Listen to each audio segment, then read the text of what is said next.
Dari sudut istana, kita dapat mengetahui berbagai kebijakan pemerintah. Dari sudut istana, kita dapat mengetahui kiprah para menteri. Dari sudut istana, kita dapat mengetahui berbagai aktivitas dan kebiasaan presiden yang tidak banyak diekspos media.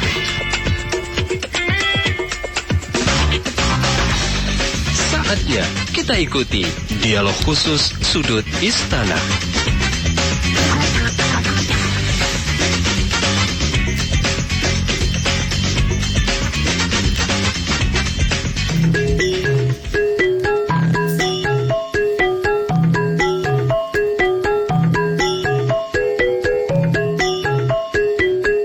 Catatan kecil di balik blusukan. Presiden Jokowi meskipun sedang melakukan kunjungan ke luar negeri, sebenarnya perhatiannya, hatinya, pikirannya seluruhnya tetap di tanah air. Misalnya ketika terjadi bencana kebakaran hutan waktu itu dan bencana asap, Presiden dari Washington memutuskan langsung terbang ke Palembang.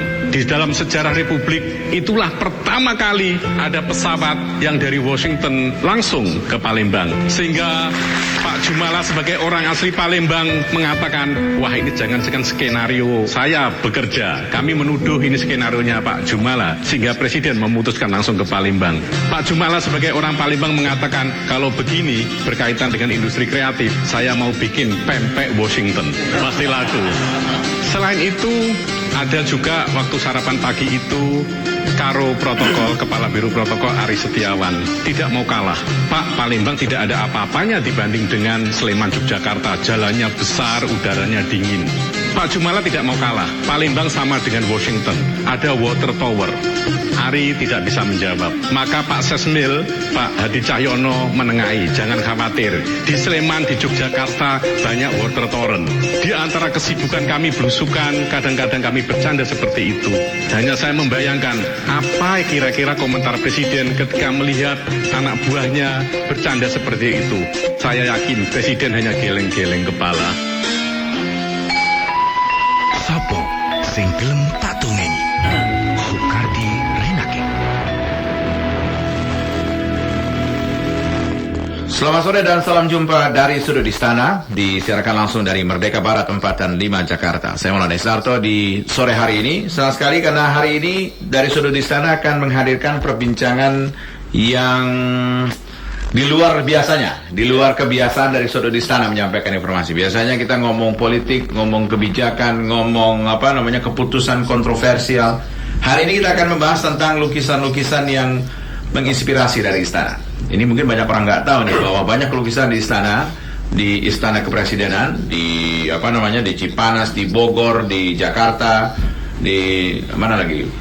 Yogyakarta. Mungkin nanti di Tampak Siring akan dihadirkan. Ini menjadi suatu hal yang menarik harusnya dan bisa Anda pelajari ini, karena untuk pertama kalinya ini bisa diperlihatkan ke publik. Hari ini saya sudah bersama dengan orang-orang yang memang ngurusin masalah ini, jadi pasti tahu soal ini. Yang pertama saya ingin kenalkan Ibu Ade Wahyuni S, pegawai istana periode 1983, baru lahir saya ini, sampai 2016 ini. Bu Ade, apa kabar Bu Ade? Baik. Terima kasih sudah hadir di sini Bu Ade ya. Terima kasih. Ini pertama kali di RRI atau gimana? Betul. Pertama kali ya? Iya. Wah, nggak pernah ngundang 83 2016 undang Bu Ade ini. Tapi terima kasih Bu Ade. Kabarnya baru saja purna tugas Bu ya? Iya. Belum lama ya? Mulai 1 Maret. 1 Maret. Oke, baik. Terima kasih Bu Ade. Kemudian Pak Kuku, pengurus budaya di Istana Kepresidenan. Iya. Namanya aja memang kayaknya nama seniman gitu, Pak Kuku itu. Jarang seniman namanya Maulana itu. Kan gitu ya. Tapi Pak Kuku, terima kasih Pak Kuku sudah hadir di sini. Kemudian bersama saya kurator seni. Nah, ini profesi langka di Indonesia ini dan di dunia ini. Ini ditulis sama saya Ibu Mika nih. Iya. Tapi Mas Mika ada. Mika Susanto, kurator seni ya. Ini Mika saya nyebutnya, bukan Mike. Mika aja. Mika aja. Kalau di Singapura Mike.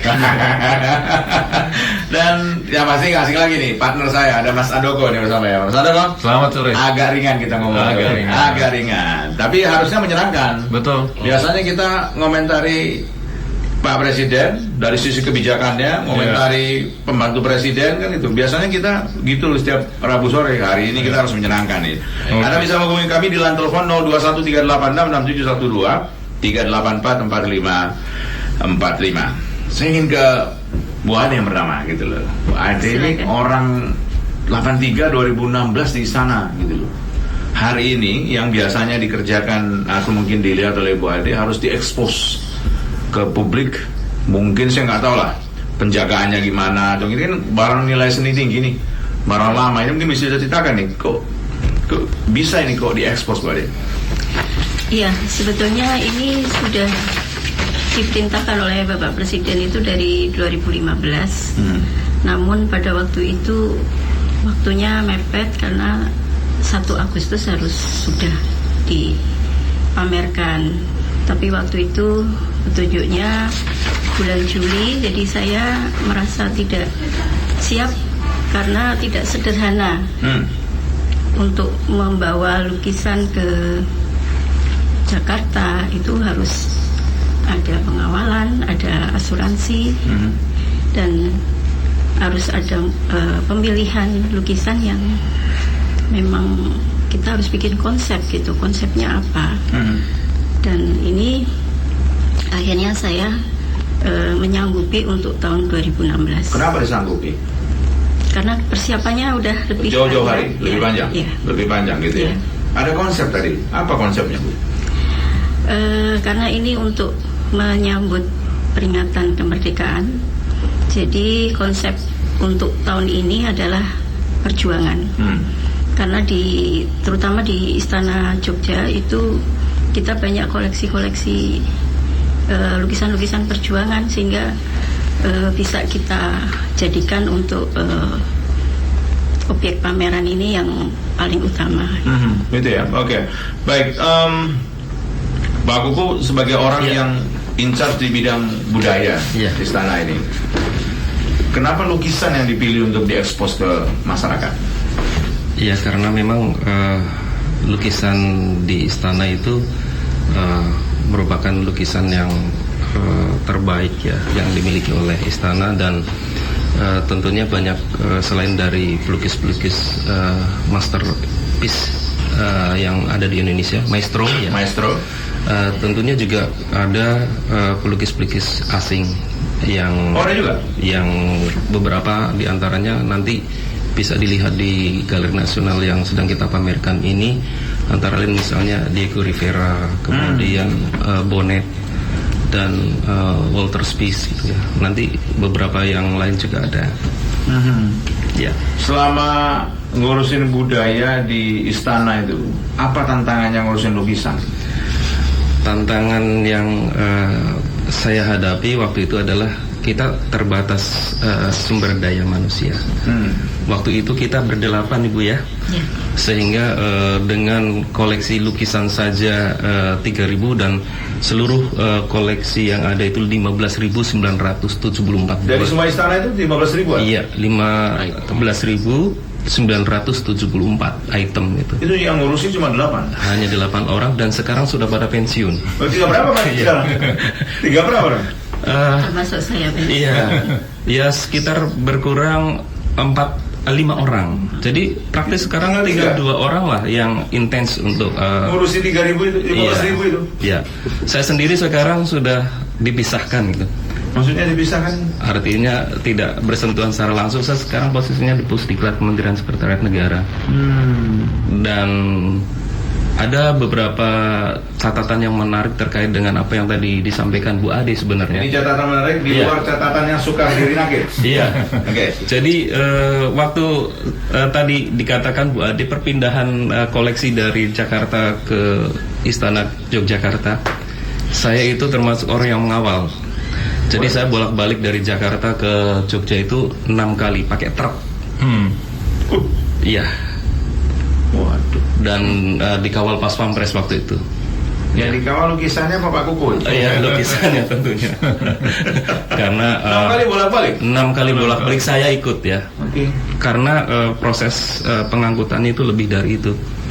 Jadi itu perpindahan tahun 2007 Pak, karena di Jakarta waktu itu istana di Jakarta tidak lagi ada museum, sehingga barang-barang koleksi ini dipindahkan ke Istana Jogja dengan jumlah yang cukup besar waktu itu. Terus kita kumpulkan semua di Jogja, kemudian kita pelan-pelan kita bagi ke Istana Tampak Siring, ke Cipanas, ke Bogor.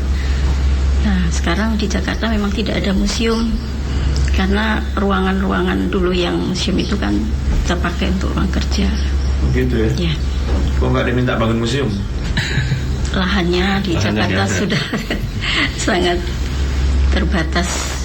Memang beda kalau orang musim lukisan tuh halus gitu. Saya nggak mungkin terus lukisan. Tes Pak Jokowi langsung diusir sama saya. Nah, ini saya ingin nanya yang generasi lebih muda ini kan. Oke. Mas Mika itu gimana Mas lihat tantangan? Saya dengar ceritanya aja tuh, wih, rupanya ngurusin lukisan tuh nggak sesimpel yang saya pikir gitu. Udah pindahin aja gitu kan. Dan nanti pajang, kasih paku itu pajang itu selesai gitu. 6 kali bolak-balik Jakarta Yogyakarta pakai pas pampres. Itu kalau ada nama itu Land Force One itu. Kalau Air Force One kan terbang itu Land Force One itu. Di kawal itu mana juga? Jadi 2009 saya gabung dengan beliau, mendapatkan tugas untuk membagi yang di Jogja itu. Yang 15.000 item itu harus dibagi ke seluruh istana di luar Jakarta tentu aja. Jadi Istana Jogja, Tampak Siring, Cipanas, Bogor, itu ya Bu ya. Yeah.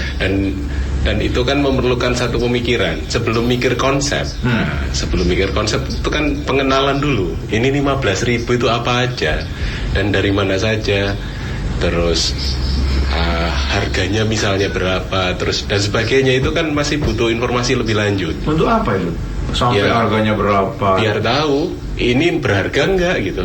Karena semua orang akan mengatakan semua hal yang ada di istana itu tak ternilai harganya. Tak ternilai, tahu nggak? 0. Kalau bernilai tinggi itu tak ternilai.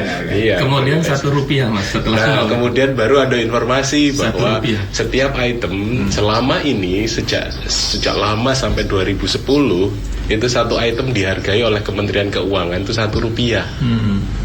Lukisan seapapun hebatnya itu cuma Rp1. Itu kan bikin pusing. Untuk biaya perawatan sebagainya itu? Ya jadi nggak masuk akal. nggak masuk akal, sehingga Tidak kita bisa diajukan anggaran. tidak mendapatkan untuk biaya perawatan itu. Termasuk ketika dipamerkan nanti atau sekarang ini kita nggak bisa menghitung asuransinya.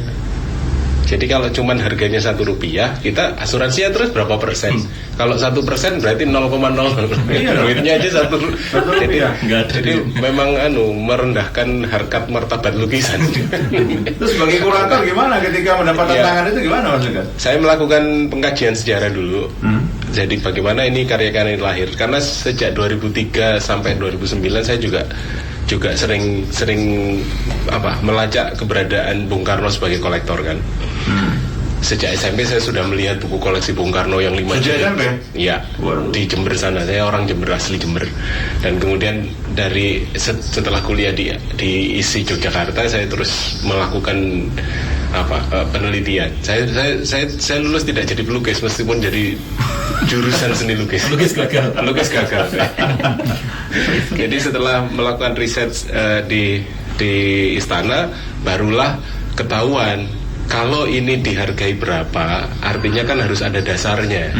Nah, sejarah itu yang membuktikan, sehingga arsip, foto-foto maupun pernyataan-pernyataan para pengelola saya cari, saya dapatkan supaya bisa dihargai. Dan alhasil ada sekitar 15.000 item itu sudah dihitung tahun 2010 sampai 2012, 2 tahun Mas. Itu ada program yang namanya penilaian aset negara oleh Kementerian Keuangan, Direktorat Jenderal Kekayaan Negara. Betul. Nah itu setelah dinilai hasilnya lumayan. Berapa? 1,250 triliun. 15 item itu? Iya. 15.000. 15.000 item, 1 triliun? Iya. Menurut Mas Mika itu tinggi apa rendah? Masuk akal. Yang penting tidak Rp1. Enggak, ini masuk akal rendahnya apa masuk akal mana? Masuk akal ya, itu sudah Oke, bagus, standar. sudah standar. Artinya itu kalau di pasaran harga lukisan Basuki Abdullah itu sekitar 200 juta, ini masih 150 juta gitu. Dengan perbandingan yang sama, dengan tahun yang sama pembuatannya begitu, masih masuk akal karena ini kan nggak dijual. Ya, tapi harus ada nilainya. Harus ada nilai. Supaya orang bisa menghargai. Ya, kan luar biasa ketika 1 rupiah sampai ke 100 juta kan lumayan kan. Iya. Nah, itu lukisan ada 3.000 Mas. Jadi 3.000 lukisan dari 15.000 item itu. Jadi kami 2 tahun bekerja untuk melakukan penilaian aset. Kementerian Keuangan sudah pandai-pandai kan itu, ngitung tanker, ngitung tanah, ngitung lukisan kecil nggak bisa. Dan ini Mas, mungkin terkait dengan karya yang sedang dipamerkan di Galnas ini. Berdasarkan penilaian aset tahun 2012 itu, catatan saya dari 28 lukisan yang dipamerkan itu sekitar 300 miliar itu. Di sini? Iya. Sekarang ini? Iya, itu berdasarkan penilaian aset 2010 sampai 2012 itu. Jadi kalau 300 miliar. Kalau sampai ke 2016 sekarang ya 3 kali lipatnya. Bisa 3 kali lipatnya. Kalau gitu mungkin 1 triliun. Jadi masuk akal Pak Pas Pampres atau Brimob atau Sesmil harus bekerja keras untuk menjaga. Kalau ini tahu lebih dulu, undang-undang teks amnesty nggak jadi. Pakai aja itu ya. Ini menarik loh Mas. Iya kan. Jujur saya sehari ini banyak belajar nih bahwa sebegitu luar biasanya itu lukisan itu bisa ditakar akhirnya dengan plasmika dan lain-lain, harganya sekian, 28 item yang dipamerkan hari ini jumlahnya 300 miliar. Presiden mau bikin apa lagi nih? Aku kalau Pak Jokowi itu selalu ngapain lagi presiden? Selalu ini apa yang ingin oleh presiden? Kreativitas apa lagi? Apa lagi kejutannya kan? Paling saya tahunya nanti ada vlognya Mas Yesa. Baru saya tahu kan. Tapi apa lagi yang ingin bikin presiden sebenarnya dengan mengekspos lukisan-lukisan itu Mas Andoko?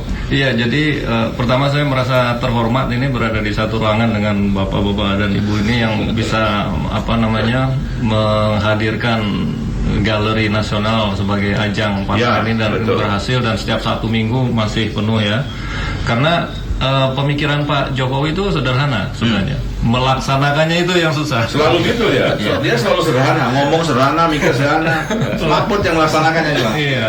Yang ada di pikiran Bapak itu cuma dia ingin mendekatkan lebih dekat istana dengan rakyat gitu. Jadi gimana bisa sebanyak mungkin masyarakat tuh bisa ikut menikmati apa keindahan. Sebelum sana, saya belum pernah baca referensi kalau seorang Joko Widodo itu penikmat lukisan. Ya. Kenapa lukisan dipilih? Kan dia juga dekat dengan publik, belusukan kemana-mana. Betul. Kenapa lukisan? Karena itu salah satu aset istana yang bukan main ya. Ada nilai sejarahnya dan orang bisa terinspirasi dari situ gitu. Jadi sebelum lukisan sebenarnya ide Pak Jokowi itu yang itu Mas Maulana, yang gimana? Yang prosesi pergantian pas Pampres itu tadinya kan tertutup di dalam istana. Itu sama Pak Jokowi silakan dilakukan di depan Istana Merdeka dan silakan masyarakat kalau melihat diperbolehkan. Jadi itu juga salah satu pemikiran beliau bagaimana sebisa mungkin istana lebih dekat dengan masyarakat. Termasuk lukisan-lukisan ini gitu ya. Termasuk lukisan karena lukisan ada nilai sejarahnya dan lain-lain. Lukisan ini kan menurut informasi yang saya terima dari Pak Teten ya, Pak Teten Marsudi. Ya. Jadi Pak Jokowi itu kan selalu di istana ngelihat lukisan. Terus beliau berdiskusi dengan para pembantunya untuk mengangkat lukisan ini sebagai bagian dari publik. Karena selama ini Pak Jokowi ngerti kalau sebagian, apalagi sekarang tinggal di Bogor ya, di Istana Bogor itu banyak lukisan yang digudangkan. Jadi tidak pernah cukup tembok seberapapun untuk lukisan-lukisan yang dimiliki oleh di Bogor memang banyak sekali. Hanya sebagian kecil saja yang bisa di display gitu. Bahkan ada yang telanjang juga. Mungkin yang jadi PR ini bagaimana kita bisa merawat, melestarikan. Nah, karena memang seperti yang tadi saya sampaikan, SDM kita terbatas. Kemudian dana dari pemerintah juga terbatas juga gitu kan. Dan salah satu yang saya pernah lakukan adalah ketika saya di Pusdiklat itu, Kemudian saya bawa bagaimana di Pusdiklat ada Diklat Konservasi Benda Seni, dan itu dilaksanakan tahun 2009 sampai 2011. Ya. Nah, pertama kita waktu itu yang kita laksanakan adalah konservasi benda seni tingkat dasar ya. Itu yang pertama adalah bagaimana kita mengkonservasi patung-patung, baik itu dari batu, kemudian dari kayu, perunggu. Kemudian yang kedua adalah terkait dengan pemeliharaan lukisan. Dan yang ketiga, tingkat lanjutan khusus konservasi lukisan, melestarikan itu dan merawat ya. Dan kita bekerja sama dengan Galeri Nasional, kita minta tenaga ahli untuk mengajarkan kepada SDM yang ada di Sekretariat Negara untuk sama-sama belajar, sehingga diharapkan minimal sebenarnya ini adalah bagaimana mereka punya kepedulian terhadap pelestarian ini. Kadang-kadang kalau kita berkunjung ke istana, mungkin lukisan miring saja tidak ada yang peduli gitu. Hanya orang-orang yang peduli itu yang kemudian bisa membetulkan gitu. Nah, itu sebenarnya bahwa kesadaran untuk seperti ini saja masih sangat kecil, sehingga kesadaran untuk peduli untuk peduli sangat kecil, sehingga kita perlu itu. Tapi sayangnya sejak 2012 dana untuk perawatan itu diklat konservasi itu dipotong, tidak ada sampai sekarang. Ini curhat ini. Iya.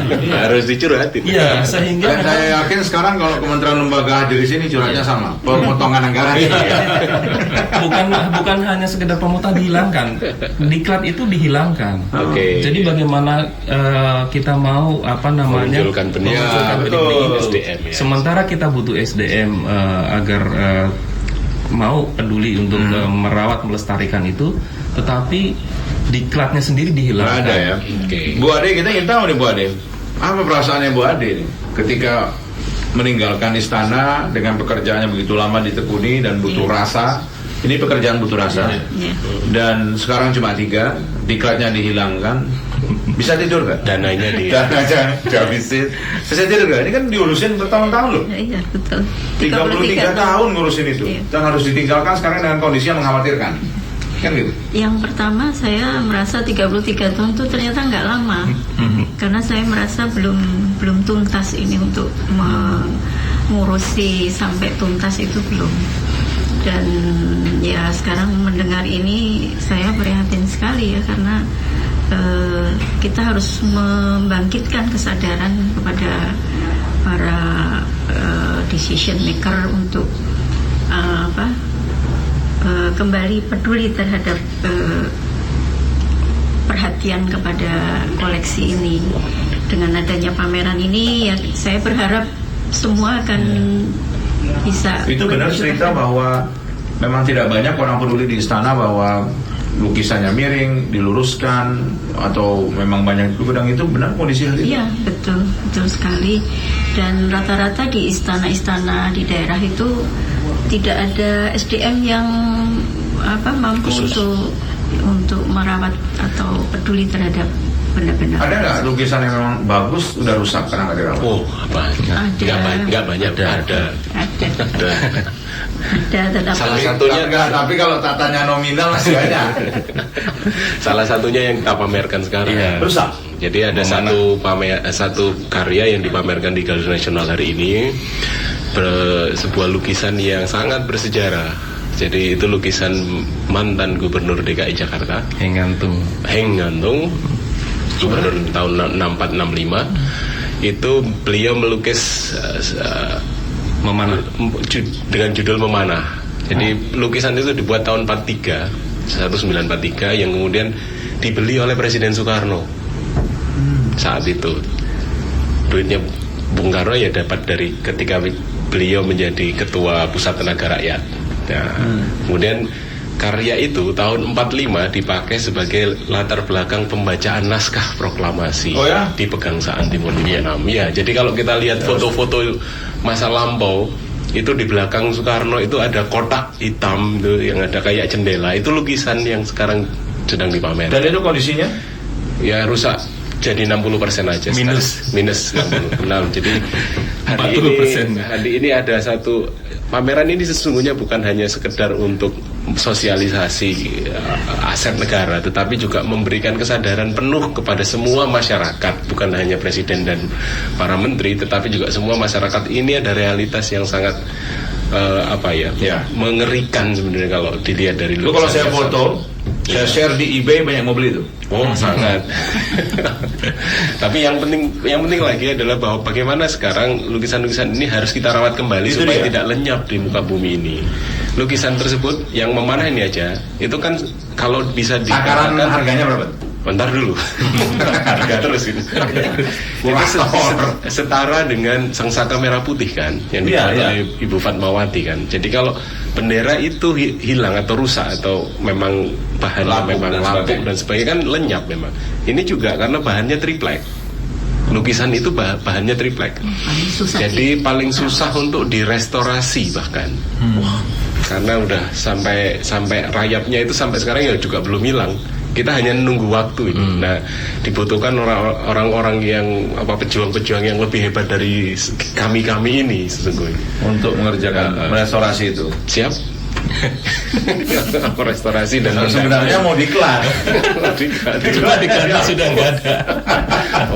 Oke, baik. Saya ingin terima Anda di line telepon 0213866712 3844545. Ada Pak Suto di Madiun. Selamat sore Pak Suto. Assalamualaikum. Waalaikumsalam warahmatullahi wabarakatuh. Saya mau nanya dengan Bu Ade. Tadi kayaknya Bu Ade kan lama tuh. Sampai 33 tahun. Kayaknya beneran lama ini. 83 2016. Saya mau tanya Bu Ade. Silakan. Selama 33 tahun ini kan kalau tidak salah kan dari masanya Pak Harto dan masanya Pak Habibie plus zamannya Gus Dur, Megawati. 6 presiden. Saya mau nanya, apakah di era Pak Harto, Pak Habibie dan Gus Dur itu tidak muncul gambar-gambar atau lukisan yang mengandung nilai sejarah? Nah, itu yang pertama. Yang kedua, di zaman Jokowi ini kan semuanya sepertinya lembaran baru. Kemudian gambar apa atau lukisan apa yang muncul di eranya Jokowi? Assalamualaikum. Waalaikumsalam. Terima kasih Pak Suto. Yang lain bisa telepon ya 0213866712 3844545. Bu Ade mau langsung dijawab? Boleh. Silakan. Atau mau minum dulu? Kalau minum saya break. Sudah. Oke, silakan. Jadi memang saya paling lama 6 presiden untuk mengelola koleksi benda-benda seni di istana. Zaman Pak Harto dulu memang Pak Harto Presiden Soeharto itu bukan mengerti masalah seni, bukan, tapi beliau sangat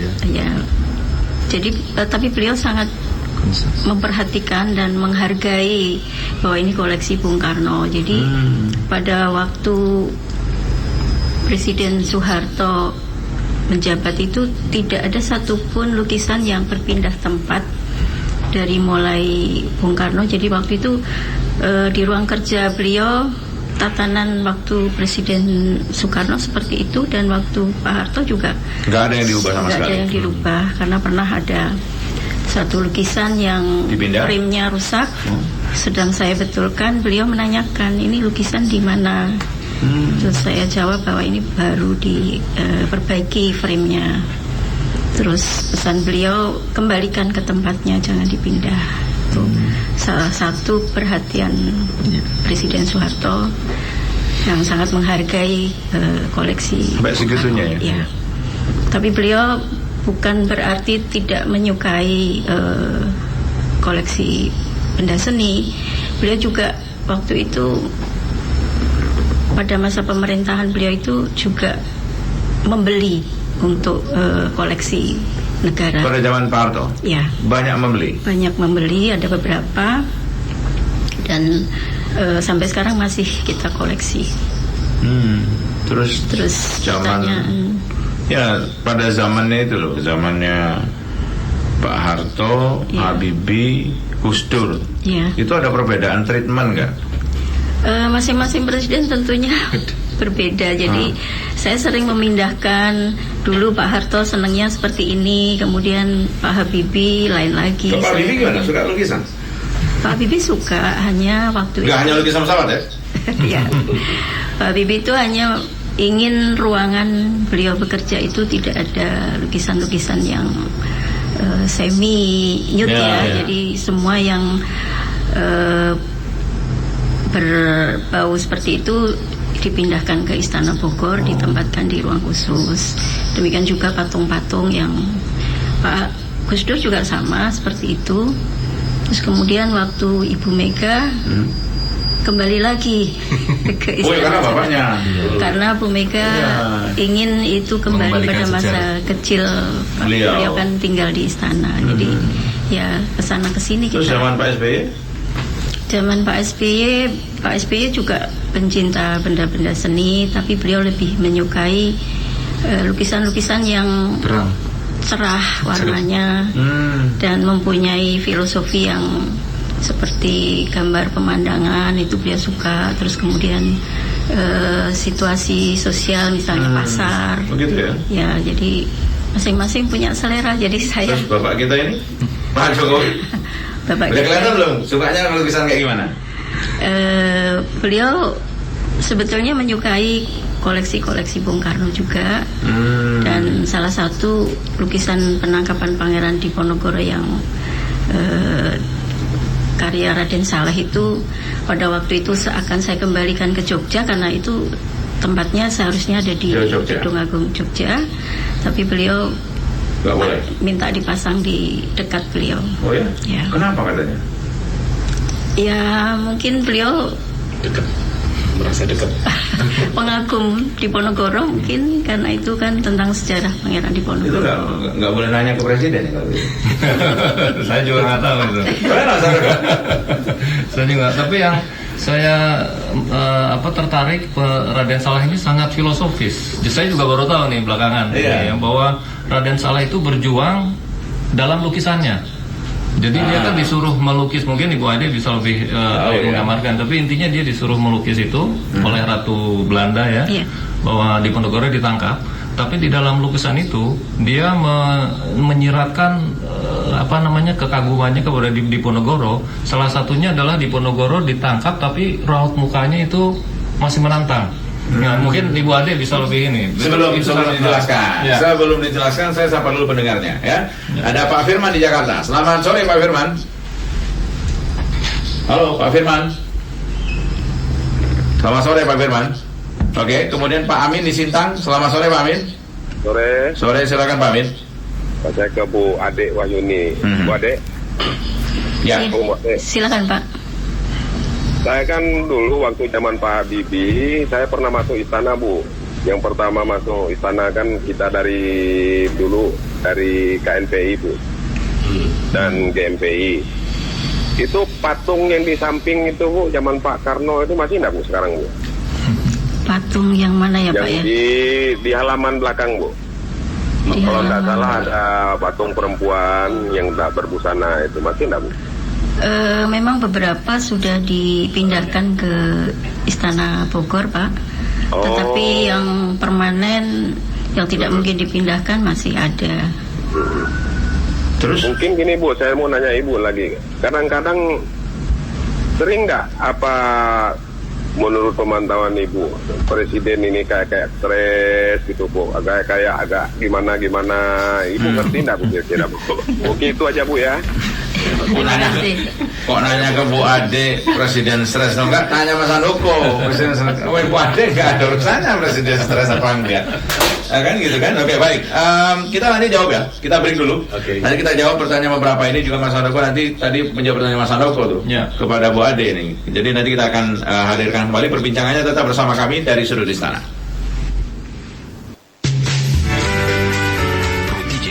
Jaringan Berita Nasional.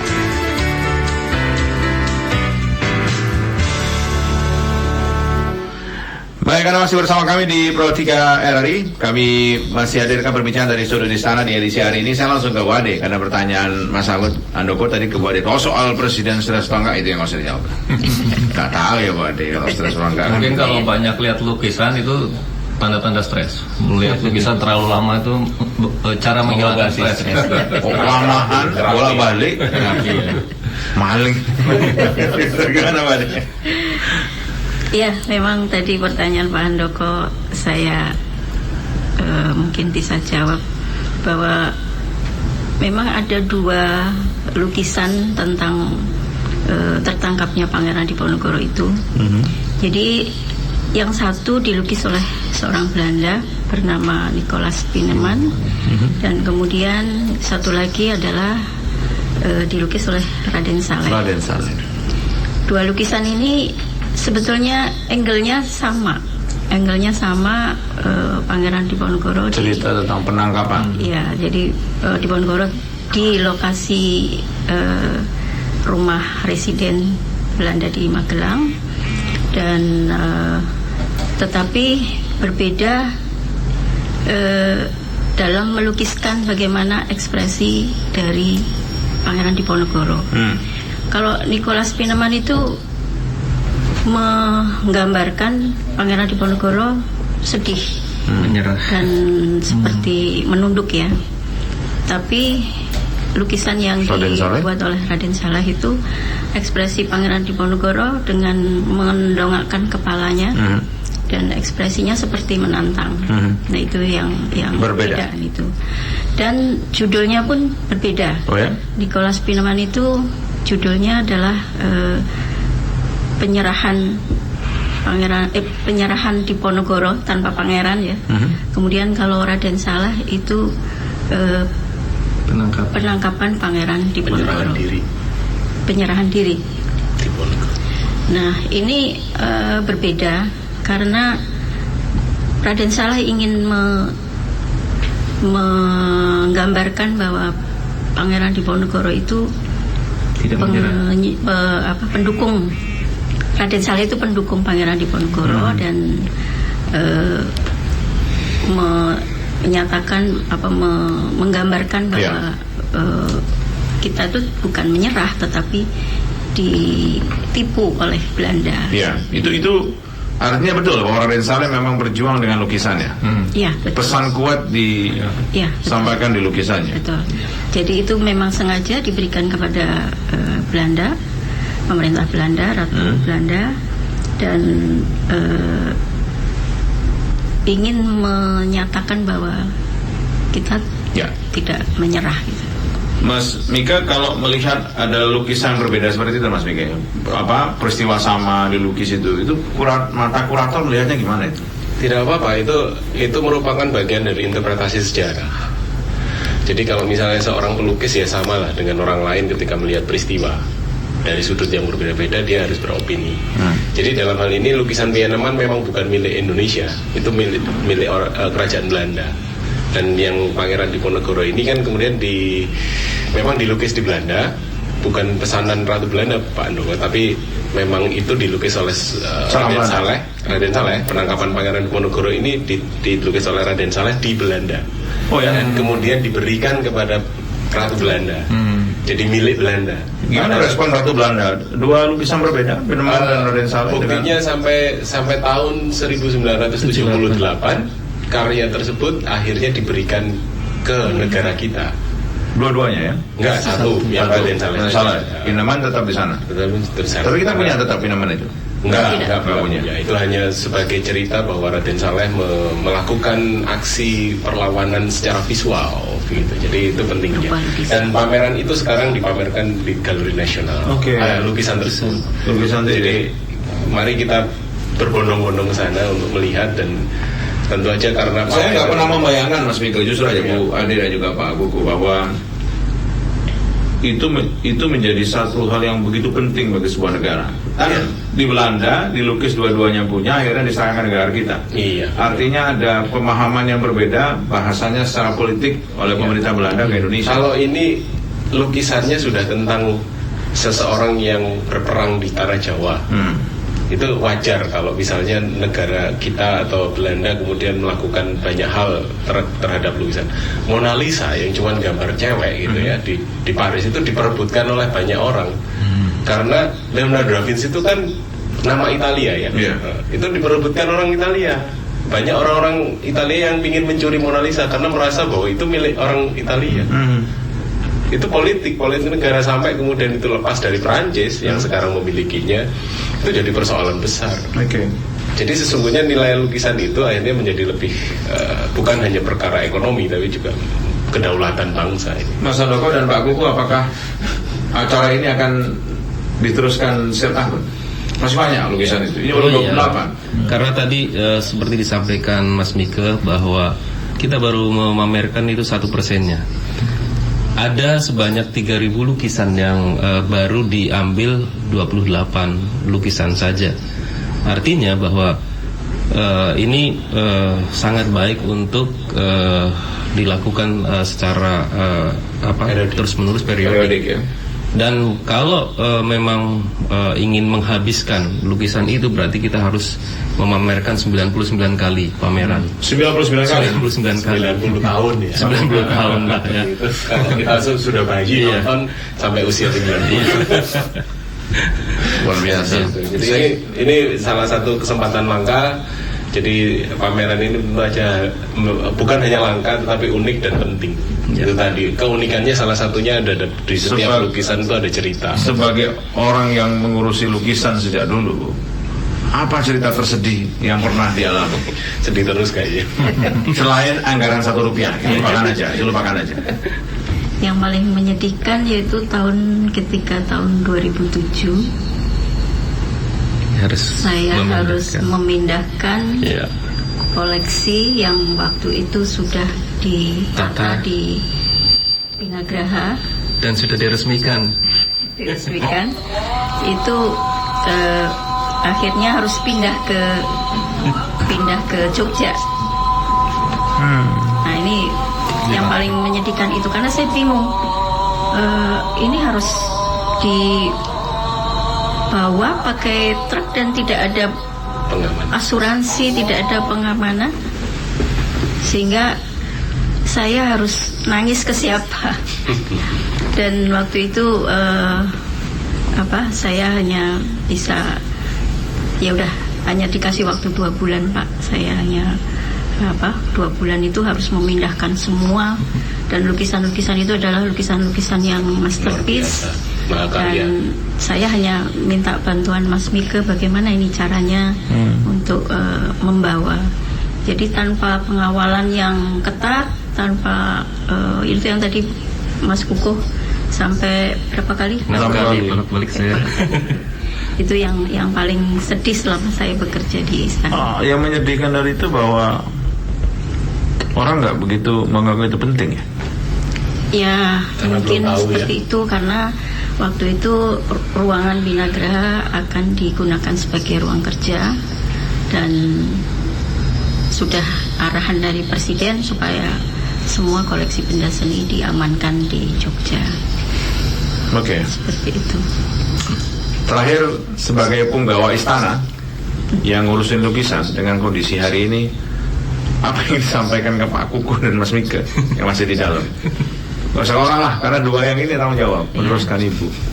Ya, jadi mungkin Mas Kukuh yang saya harapkan nanti bisa meneruskan pengelolaan koleksi benda seni di istana, ya dengan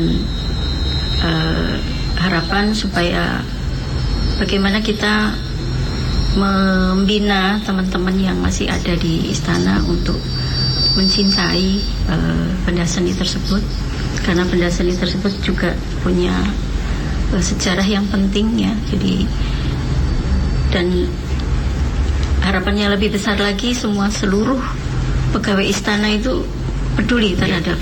Saya menangkapnya Mas Handoko, ini bukan harapan, ini permintaan dari seorang ibu ini sebenarnya. Iya, bukan main. Mana sampai netesin air mata. Beneran? Ini bukan harapan nih Pak Gugu dan Mas Mika. Ini permintaan. Kalau ada shootingnya ini detailnya nggak mata. Ada itu. Nanti Tahu gitu saya buka nih kamera saya dua ini. Nggak serius. Ini permintaan sore ibu, tapi nggak mungkin dia ngomong ini harapan. Tapi ini permintaannya luar biasa. Karena saya juga nggak tahu ya, saya harus jujur nih. Dari sekian banyak sudut istana yang kita bawa hari ini, bagi saya yang paling menarik. Menyentuh ya. Menyentuh ini. Ini bicara seni. Apalagi kalau nonton.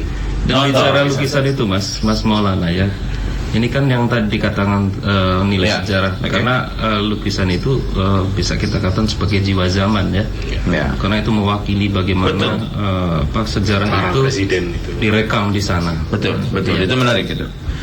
Mudah-mudahan bermanfaat dan Anda harus datang ke Galeri Nasional untuk melihat lukisan-lukisan yang luar biasa sampai tanggal 30. Sampai tanggal 30 Agustus sehingga kita bisa menghargai bangsa ini dengan lukisan itu bisa kita lakukan juga karena nilainya luar biasa, banyak story di sana dan ini tontonan yang berkualitas. Betul.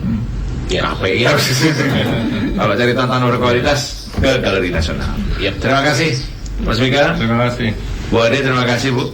Terima kasih banyak juga untuk pengabdiannya untuk negara. Pak Gugu, permintaannya harus dilaksanakan. Tergantung pimpinan nanti. Saya bekerja berdasarkan perintah. Tapi ada hati nurani Pak. Iya. Kalau Mas Andoko tentu akan menyampaikan pada Presiden, Mas, 90 tahun Mas. Jangan sampai 90 tahun Mas. Harus sering Mas. Repot 90 tahun, nggak ada lagi kita. Betul. Baik, terima kasih pendengar yang sudah bersama kami. Mudah-mudahan bermanfaat. Saya akhiri dari Sudut Istana. Saya Maulana Isnarto. Selamat sore.